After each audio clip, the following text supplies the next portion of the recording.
Em Histórias de Heródoto, no primeiro livro, Heródoto está contando sua versão de uma batalha entre os medos e os lídios. E no 364 ele menciona: durante um combate em que os triunfos se equivaliam de parte a parte, o dia transformou-se inesperadamente em noite.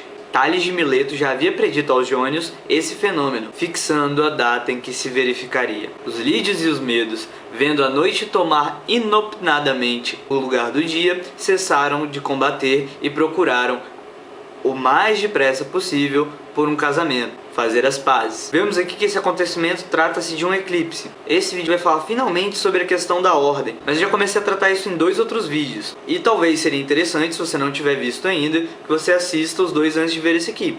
Mas se não, não tem problema, vai dar para acompanhar. Vamos lá!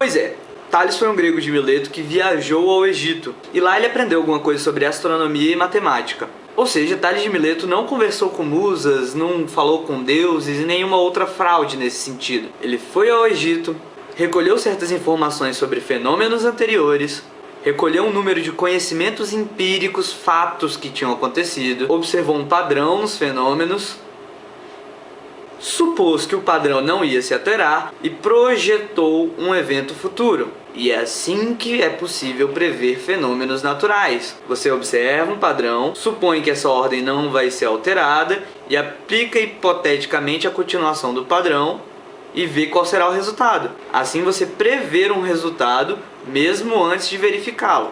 Mas para saber se você está certo, se você não incorreu em algum erro nos seus cálculos, na sua lógica, você precisa verificar. Além do eclipse solar citado por Heródoto, o que mais por Tales foi previsto observando a existência de ordem e a existência de isonomia? E quando eu falo em isonomia, como eu já me referi no vídeo A Mente e Hipóteses Absolutamente Verificáveis, isonomia se trata de uma propriedade da realidade onde os iguais são iguais e os diferentes são diferentes na proporção de suas diferenças, na exata medida de suas diferenças. Pois bem, como é que você conseguiria prever, por exemplo, qual é a altura de uma pirâmide sem ir lá e ter que medir?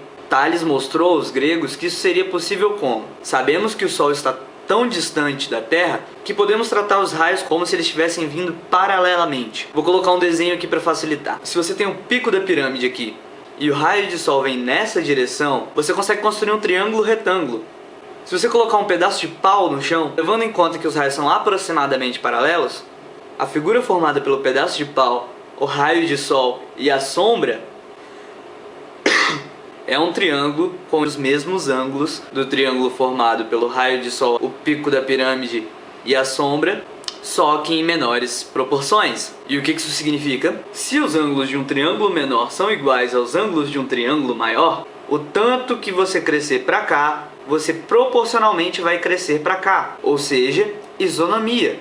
Os iguais são iguais e os diferentes são diferentes na exata medida de suas diferenças. Então a razão existente entre esses dois é igual à razão existente entre esses dois. Ou seja, do pedacinho de pau até a sombra do pedacinho de pau, se dividida pela distância do ponto de baixo da altura da pirâmide até a ponta da sombra da pirâmide, essa razão ou essa proporção vai ser a mesma da distância entre a base do pedaço de pau até o topo do pedaço de pau e a base da pirâmide subindo perpendicularmente em 90 graus até o topo da pirâmide. Tales então é conhecido como o homem que apresenta aos gregos a ideia de isonomia, de que iguais são iguais, diferentes são diferentes na medida de suas diferenças. E recolhendo empiricamente observações de padrões, você pode propor uma regra aplicável e supor, por isonomia, que outros eventos semelhantes obedecem à mesma regra.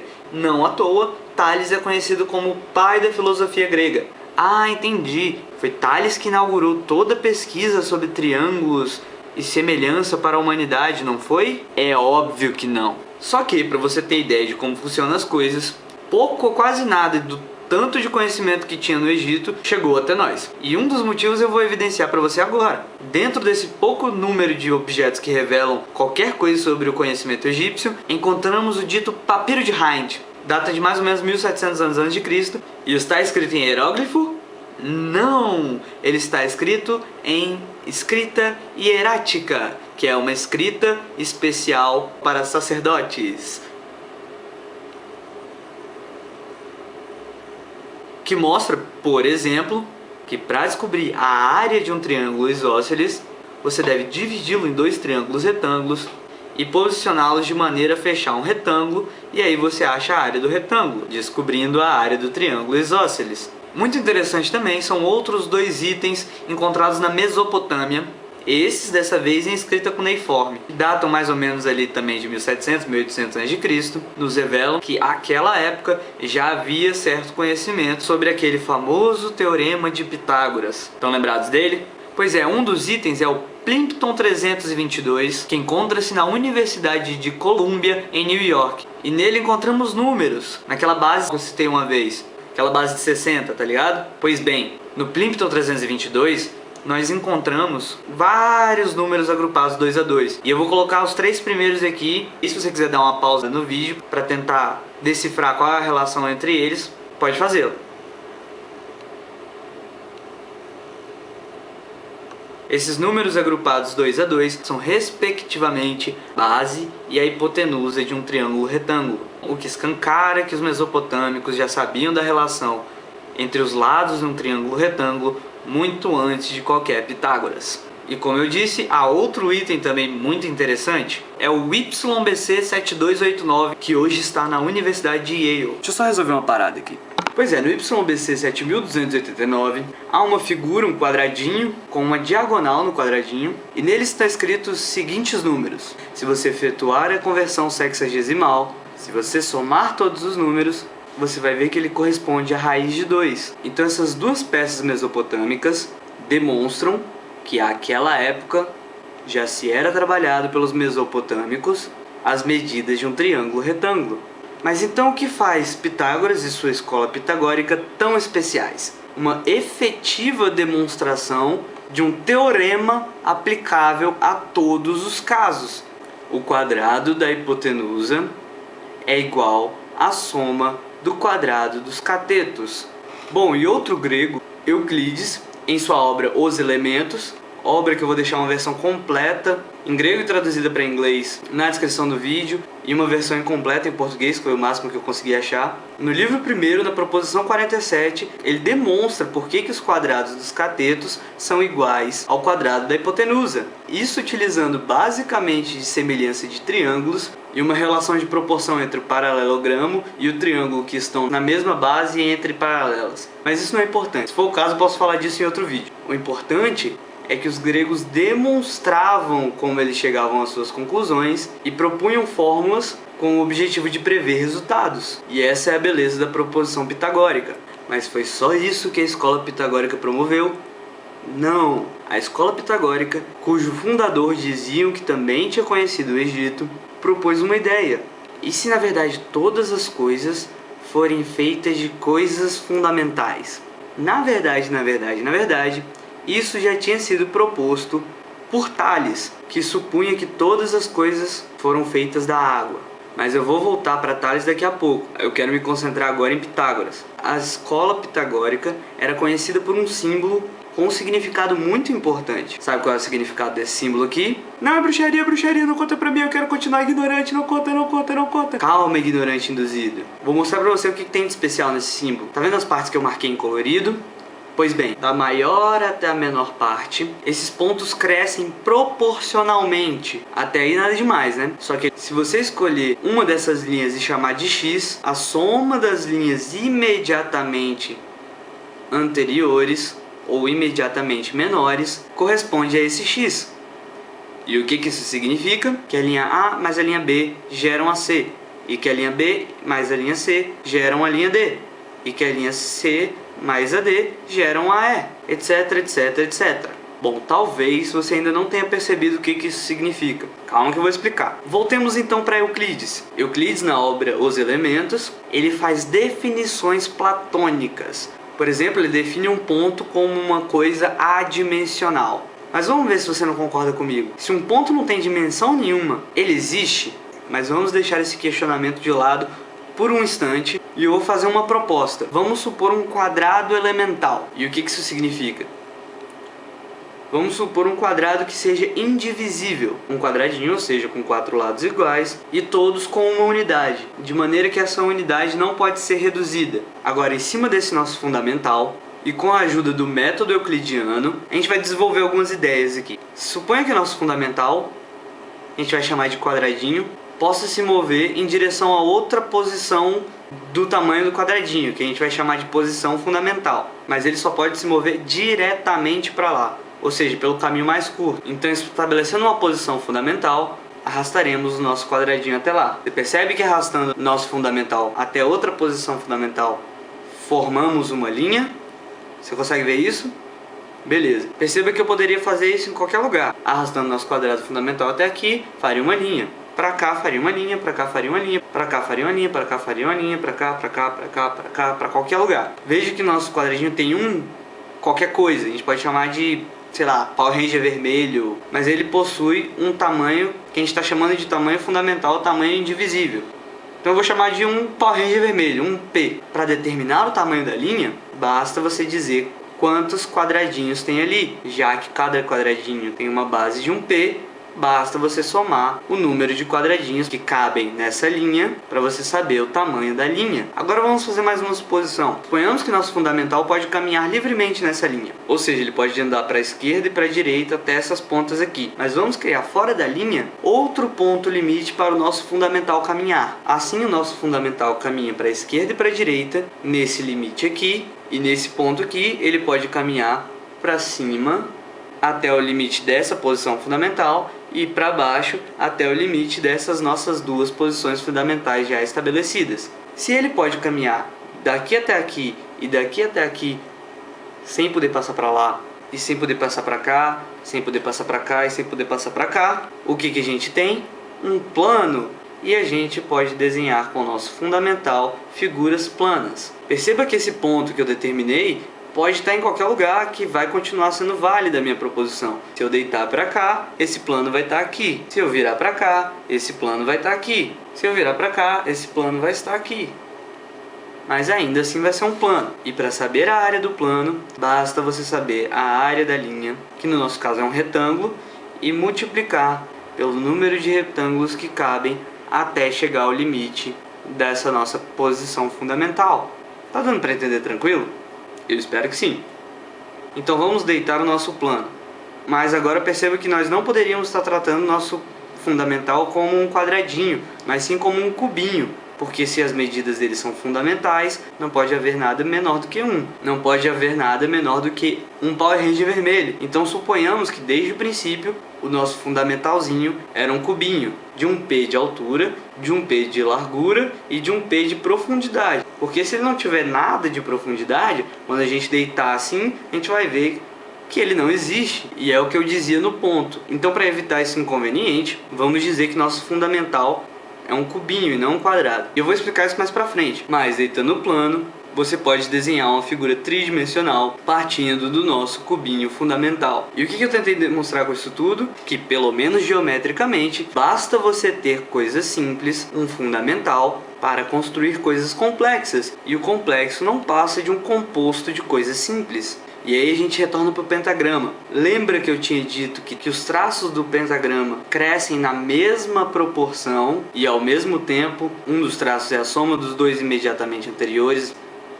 Pois bem, vou precisar do nosso fundamental de novo. E de novo eu não vou tratá-lo de maneira tridimensional, mas apenas como um quadradinho, bidimensional. É disso que eu vou precisar para demonstrar o que eu estou querendo dizer. Que é possível você construir complexos a partir de informações simples. Vamos supor que só exista o nosso fundamental, que tem um lado 1P, não é? Como é que eu acho informação para um lado ter 2P? Não basta você colocar dois fundamentais um do lado do outro. Vemos aqui que temos um fundamental e um lado 2P. Então vamos criar uma réplica do nosso fundamental, só que com o lado 2P, e colocar em cima dos nossos fundamentais. Tá vendo esse lado aqui? Você não concorda comigo que aqui agora temos 3P? Vamos criar um quadrado com o lado 3P e encaixá-lo aqui. Você consegue ver que agora temos um lado com 5P? Beleza, então a gente vai construir um quadrado com um lado de 5P. e colocar aqui embaixo. Você consegue ver que agora temos um lado de 8p? Então eu vou encaixar aqui pra gente um quadrado de 8p. Você percebe que a gente pode ficar fazendo essa brincadeira ad infinitum? Percebe, não percebe? Você percebeu também que a partir dos nossos dois fundamentais formamos um retângulo, e a partir desse retângulo veio outro retângulo, e depois outro retângulo, e depois outro retângulo. Você percebeu isso? Esses retângulos são entre si semelhantes. Lembra de Tales? Iguais são iguais e diferentes são diferentes na exata medida de suas diferenças. Então perceba o seguinte, cada retângulo desse é composto de um quadrado e um retângulozinho menor. E esse retângulozinho menor é composto de um quadrado e um retângulozinho menor, que é composto de um quadrado e um retângulozinho menor, e assim sucessivamente. Vamos destacar um retângulo desse. O lado maior do retangulão dividido pelo lado maior do retangulinho tem uma certa proporção igual à divisão do lado menor do retangulão pelo lado menor do retangulinho. E esse valor é aproximadamente 1,618, etc, etc, etc, que é uma dízima periódica. E para achar o φ, que é o número dessa razão aqui, basta você transformar isso aqui numa equação de segundo grau. Mas isso aqui não nos interessa, pelo menos não por enquanto. O interessante é que essa proporção nos dá o que a gente chama de sequência de Fibonacci, que parte de um fundamental com outro fundamental, e a partir desses dois últimos criando um novo valor, criando um novo valor, criando um novo, criando um novo, criando um novo valor. O interessante é que essa conhecida como razão áurea ou a sequência de Fibonacci aparece constantemente na natureza. E um dos exemplos mais clássicos disso é a concha do Omanite, ou melhor, do Nautilus, que ela apresenta o crescimento de sua espiral a partir dessa dita proporção áurea, a partir de uma modulação feita de informação de dois tamanhos que vão gerando sequencialmente outros a partir deles. Então, se a sequência de Fibonacci aparece na natureza, isso é uma evidência contra a geração espontânea? Ou isso faz exatamente o oposto?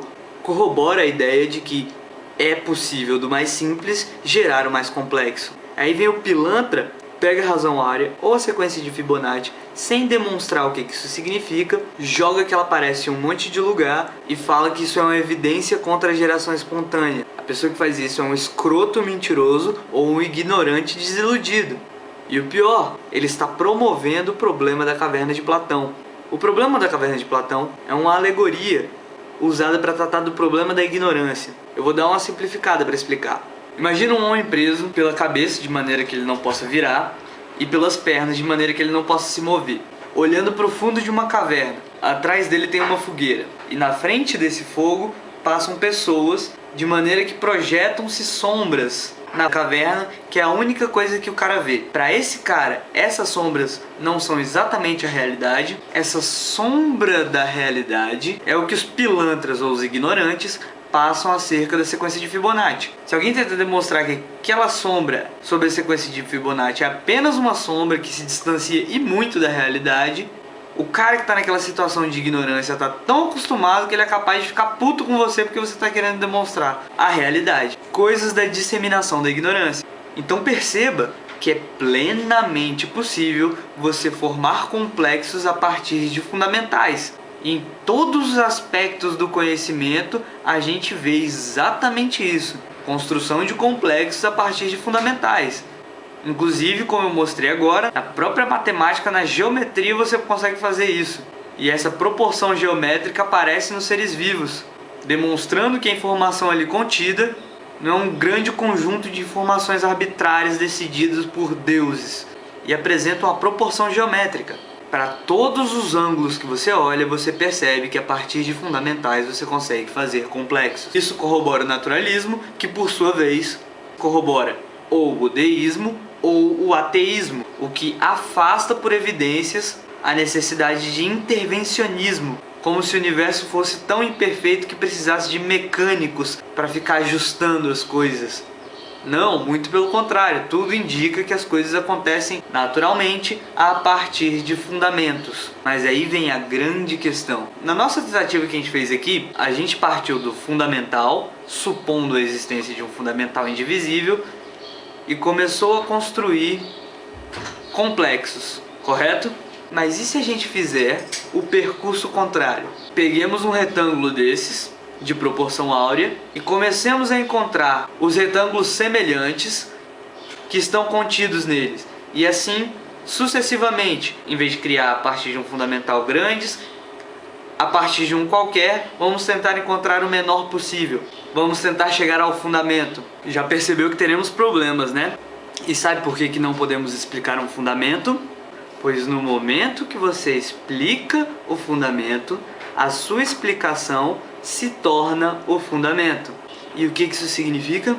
Que não tem como você explicar tudo. Você precisa de um axioma, uma coisa que você supõe verdade porque você observa ser assim. Se você tentar explicar o porquê do axioma, os fundamentos da sua explicação vão ser o novo axioma. E assim sucessivamente, de maneira a que uma explicação de tudo tenda necessariamente ao infinito sem atingir o infinito. Trazendo para a geometria para deixar mais claro, se você consegue dividir aquele nosso quadradinho fundamental em 4 partes, então essa nova parte será mais fundamental. E se uma dessas partes também for divisível, essa parte menor vai ser a parte que compõe o nosso quadradinho e assim sucessivamente. Então se você se perguntar por que as regras são como são, simplesmente dizer que são como são porque existe uma mente que quer que ela seja assim, você automaticamente precisa explicar com que fundamentos ela quer que seja assim. E mais, você precisa explicar em cima de quais fundamentos ela existe. Se você simplesmente decretar que existe uma mente fundante, porque você não sabe como seria possível existir fundamentos que provoquem ordem ao invés de caos, tudo que você está dizendo é que para existir realidade com ordem, precisa existir razão. Mas deixa eu te fazer uma pergunta. O que é que você chama de real? O que você chama de real é uma percepção da ordem matemática. Assim como eu venho demonstrando desde o começo do vídeo, Tales só desenvolveu o conhecimento que desenvolveu porque o mundo é ordenado. Você só tem capacidade de pensar através da isonomia porque o mundo é ordenado. Isso vai além do raciocínio. O que é a audição? Se você pegar um instrumento de corda como um violão e bater na corda e deixar ela vibrando, você vai produzir um som. Se você for diminuindo o tamanho da corda que está vibrando, o som que você vai ouvir vai variar. Porque a sua percepção auditiva é uma percepção matemática. A diferenciação entre as cores também é relativa à frequência do fóton. E nos revela Platão em A República que os pitagóricos já tinham interpretado esse fato. Especificamente no livro 7, onde ele, falando no lugar de Sócrates, diz: pode bem ser que, como os olhos estejam fixos na direção da astronomia, assim também os ouvidos estejam fixos na direção do movimento harmônico, e que essas ciências, de certo modo, sejam irmãs, Glaucon, como dizem os pitagóricos, e nós concordamos, ou não concordamos. Então, meu amigo, a sua realidade é gerada pela sua capacidade de perceber ordem. Você só gera uma mente que raciocina porque o mundo é ordenado. Se não existisse ordem, não haveria como a sua mente perceber premissas válidas e estabelecer raciocínio. Então isso que você chama de eu nem sequer existiria. Então, de fato, o que você chama de real só existe porque existe ordem. Se não existisse ordem, não seria possível existir uma mente interpretadora de ordem, logo a sua realidade não existiria. Então a ordem é a condição sine qua non para a existência da minha razão e da minha realidade subjetiva. Logo, eu preciso pressupor uma existência objetiva, onde se desenvolve a ordem, para surgir um interpretador de ordem, que é a consciência. E é o que eu acabei de afirmar. Se você é deísta e afirma que existe uma consciência que estabeleceu os fundamentos para a criação deste universo, os fundamentos dessa minha realidade, a gente precisa então entender quais são os fundamentos que justificam a existência da realidade desse Criador. E assim, se a gente posiciona se perguntando os fundamentos, por qualquer conclusão que você chegue, sempre você vai poder perguntar qual é o fundamento dessa conclusão. E você sabe qual é a conclusão disso?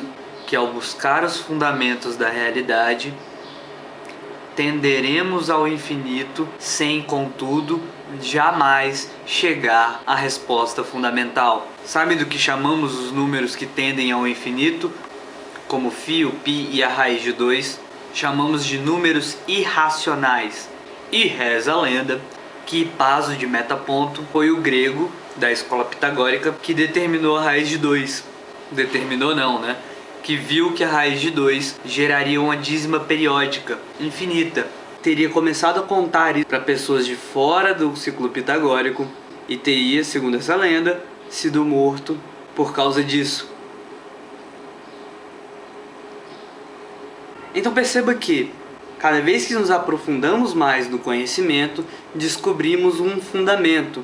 E esse fundamento é estabelecido em um axioma, uma observação de como funcionam as coisas, sem que saibamos como explicar por que funciona assim. No momento que descobrimos como funciona um fundamento, essa descoberta passa a ser o fundamento. E a nossa investigação cai sobre essa nova realidade demonstrada, até que, eventualmente, se prove que esse fundamento também tem outro fundamento anterior. Senão, fica suposto que até então esse é um fundamento. E em face disso, a ciência encontra-se em constante questionamento. Então veja que interessante, quanto mais conhecimento temos, mais nos afastamos da ignorância e mais nos aproximamos do conhecimento. Só que é impossível conhecer tudo, então perceba que a busca pelos fundamentos da realidade é baseada em demonstração. E assim que a gente demonstra alguns fundamentos, a gente pode começar a se perguntar sobre esses fundamentos. Dizer que tudo foi criado porque alguém quis e a gente não precisa explicar os fundamentos dessa coisa que simplesmente quis e eu estou dizendo que quis porque me parece mais fácil de responder as coisas, você suspende intencionalmente seu caráter investigativo, supondo, sem justificativa nenhuma, que você já conhece o absoluto, quando você determina que o conhecimento de tudo vem de uma coisinha qualquer, vem de um X qualquer, independente de você chamar isso de energia, de mente pensante, de design inteligente, de Strobel Bubbles. O caráter investigativo do ceticismo é puramente uma verificação matemática, uma verificação lógica, que além de tudo é poética, porque você está sempre buscando o conhecimento, tendendo ao infinito, mas ao mesmo tempo reconhecendo a sua insignificância, sabendo que é impossível alcançar o conhecimento absoluto por uma pura questão de lógica e de matemática. Então, antes de você cometer a aberração de dizer que um ateu é arrogante por ser cético, pensa que você, do alto da mesma ignorância que um ateu, se julga conhecedor de um suposto único fundamento da realidade, coisa que por simples lógica formal é óbvio que é impossível de determinar. Sem falar que toda interpretação de que existe algo perfeito, coisas como zero absoluto e um retângulo áureo com outro dentro, em que as proporções sejam exatamente φ e qualquer outra especulação de que existe um negócio desse, é baseada numa interpretação platonista barata. Mas isso fica para outra oportunidade. Bom, era o que eu tinha para dizer hoje. Eu espero que, sei lá, paz para todos.